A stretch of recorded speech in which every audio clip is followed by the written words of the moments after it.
This weekend I got a chance to stay with my uncle for a bit. We never really talked much before then, but this weekend I learned so much. It started over dinner. We made small talk. I complimented him on the food, and my aunt said he learned all he knew from the asylum. My ears perked up a bit. Were you like in an insane asylum? No, he laughed. I worked with people in the kitchen. Cooking helped calm the people, but I also sometimes had to deal with all hands on deck situations. This really perked my interest. I've always been interested in insane people. I'm not sure why my mom never mentioned her uncle. He's our great uncle, worked at the asylum. Maybe she didn't know either. I immediately asked for a story. I told him I could handle the worst of the worst, but he didn't want to go to that. He told me this story and a few others. It was October 23rd, 1967. I remember that date because it was a week after your aunt gave birth to your cousin Leroy. I was working in the kitchen with some of the easier guys, the ones whose treatment was working. We locked up all the knives and everything, obviously. I would wake up each morning and pre-cut everything, so we didn't have to get the knives out at all for anything. It took away a lot of the flavor, but it was the safest thing we could do for obvious reasons. That morning I got in and grabbed the knives out and began to do prep work for the day. I was always alone in the kitchen. Nothing seemed out of place at all. I went along whistling and talking to myself.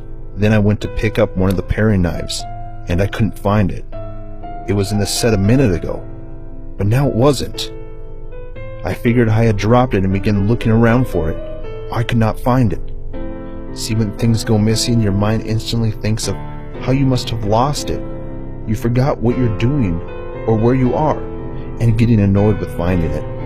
I did this, but then something said in my head, go tell someone. That's when it hit me, and it may have been stolen. I have learned my first year that insane people have a way with going places they shouldn't be and magically disappearing. It's our job to make sure they don't disappear out of the asylum into public. But this, a knife, it could be deadly. I ran outside, locking the door behind me in case whoever it was still in there, and ran out to tell someone. The whole place went on lockdown. Everyone and everything searched, but we couldn't find the paring knife. At this point, everyone, and I mean everyone, was accounted for. We all went into the kitchen and searched. No knife. They asked me if I knew for a fact it had gone missing. To prove it, I showed them a potato I had peeled that morning with it. We all agreed that was weird, but I'm sure you know that sometimes things can literally disappear into a void. I blamed myself and offered to pay for a new knife and apologized for the inconvenience, but we all agreed that safety of the staff was most important. Still nervous, I asked for someone to help me in the kitchen, just in case there was an unaccounted for crazy lurking. I don't know, on the ceiling or something? I actually looked up to see if there was something or someone up there. One of the guys felt bad and hung out with me. Probably an hour into it, we were joking. I was feeling much better when we went into another lockdown. Over the intercom, we heard for everyone to stay where they were and keep the doors locked. That was different. Lockdowns usually meant you do that until the place is clear. Why the clarification? Me and the guy I was with kept working away when we were done. We were still in lockdown. I phoned the front desk and a weird voice answered. Insane asylum, full of creeps and geeks. How can we fuck you over today? I looked at the phone and hung it up. Basically thought at this point we were all in trouble.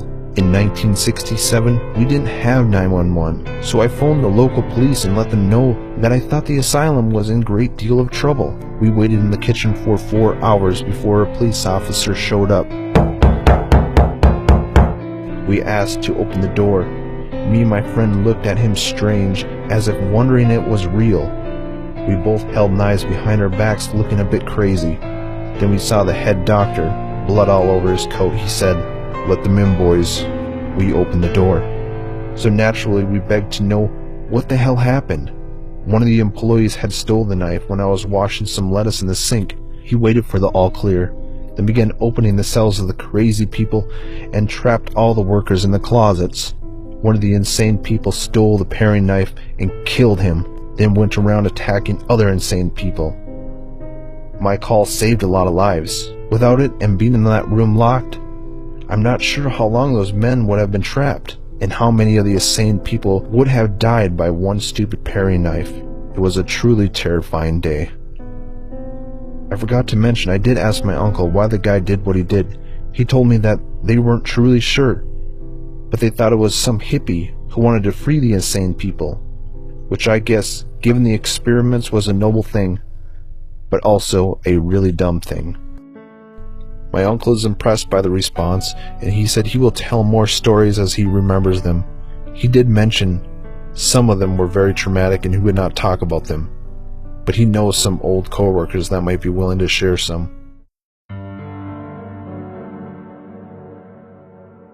Back in 1973, political correctness was non-existent, so we had names for all of our patients. There was one we called the Mumbler, because he used to mumble as he walked. He was harmless, but some of the things he would say were the most fucked up things you'd ever heard. The way he stood Vincent, it was downright creepy. He had his hands pulled in, like a picture of someone being paranoid, wringing his hands constantly, and was pulled up to his face as he mumbled. He'd walk the halls aimlessly and mumble. The nurses and doctors used to tell us if any of the crazy people made conversation to play along, act like we were right there with them in the struggle. When they heard voices, we heard them too.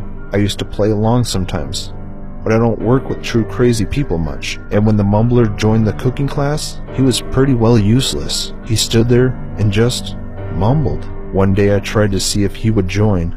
I walked up to him and realized right away he had soiled his diaper. He smelled absolutely awful. Now don't get me wrong, I cared for these people. That's why I was there. I called a nurse and out loud she said, "He shit himself." Most of the time these crazies know they are crazy and don't care when you say stuff like that, or more than likely are totally oblivious altogether. The guy screamed so loud it was ear-piercing. "Shit, shit, shit, I shit, I shit." This scared the others. He kept repeating it over and over. The nurse gave me a mean look and took him away, screeching in the halls how he shit himself. I knew this was one way those guys that were probably found painting the walls of his house with his own feces. I didn't think anything about him other than how weird he was. Crazy people are crazy, and yes, it was out of the ordinary, but not really when you consider the experiments these people went through. He never came back to class after that. 6 months later, I was walking the halls and I saw him. Without a nurse, I figured he had gotten out. I asked him where he was supposed to be. Even though you know for a fact a crazy person isn't dangerous, you still need to make sure you don't just walk up on them and grab them. I knew this after years of getting attacked by them. I kept my distance. He didn't respond, he just mumbled. I listened to him. I could make out this. "Mama, I killed Mama. Daddy, I killed him too. Jerry, he hurt me first. He had to die. But Sissy, why did I kill Sissy?" My heart skipped a beat. I realized he was counting on his hands. When he got to his sister, it was like he was actually wondering why he killed her. I kept listening. "Wife, you leaked red. Why did you have to do that?" "Baby, your head was full of worms and gum. I had to let them out. I had to eat them so you'd be safe." I wasn't sure how to handle this situation, but I was pretty sure the mumbler was a guy who snapped, killed his whole family, and turned his brain into mush. I looked at him and said, "Harold, buddy, let's go see the nurses." He looked at me with black, beady eyes. His hands stopped moving because he stopped counting. My heart started racing. He looked at me and said, "Why do I kill? When will the voices stop?" Like I said before, the nurses always said play along. Harold, what are the voices saying?" God, I knew this was a loaded question. "Kill. They always want me to kill. Kill people. They told me we're all trapped, Bill." He grabbed his skin when he said trapped. This guy was being told we are trapped in our bodies, and we die and we are released. I don't think he was trying to discuss philosophy with me. My heart started racing more.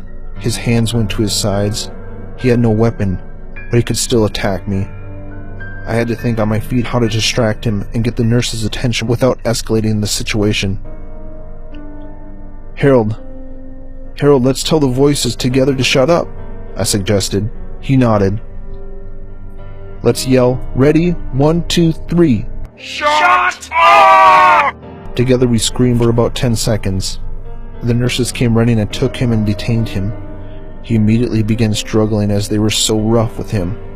He repeated, "Shut up," over and over. Then he just screamed over and over. They put him in a straitjacket and hauled him off into his room. I obviously needed to write a statement for the incident.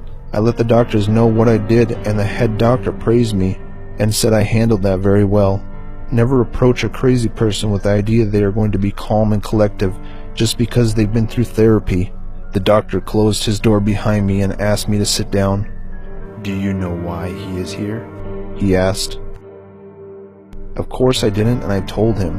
He was normal like you and I, but when he came back from Vietnam, his mind never left the war. One day he just snapped. He started screaming and killing his entire family. He looked at me and paused. I knew there was more. They found him, Bill. They found him, Bill, eating the brains of his child, his baby Bill. I looked wide-eyed at him and said, "What the fuck?" I said, remembering how he talked about worms in his head of his baby. He turned around and looked out the window. "War is tragic. He is one of those people we can't help. We can't kill him, so he sits in the hospital heavily sedated, counting the people he's killed. I'm not sure how he got out, but if he is ever unattended or given a weapon, I don't know what he'll do." He grabbed his pen off his desk and toyed with it for a bit. "Bill, sometimes I wonder if we'll end up like him one day. One day you're a normal guy, the next you're a sociopath walking the halls of an asylum, defecating yourself and counting all the people you've killed. Sometimes I wonder," he paused for a bit, "if they are just better off dead." I looked at him strange. "No, Doc. You and I are sane. I think there's more than just trauma at play. He's probably genetically unstable. You and I won't end up like that, and they are worth helping." I always felt like I needed to be a voice of reason. Asylums were for the better. If nothing else, it kept the crazies off the street. He leaned in on his table and looked me square in the eye. "Bill, the reason we keep people like him here isn't to help them. It's to study the brain and prevent others from becoming like that." He pointed off to the side. This hit home to me. He was right. Only a few of us there actually cared about the truly insane ones. It still makes me sick to think that the doctor thought so low of those people. A vet who went crazy, now shitting his pants every day, and the doctor saw him as a science experiment.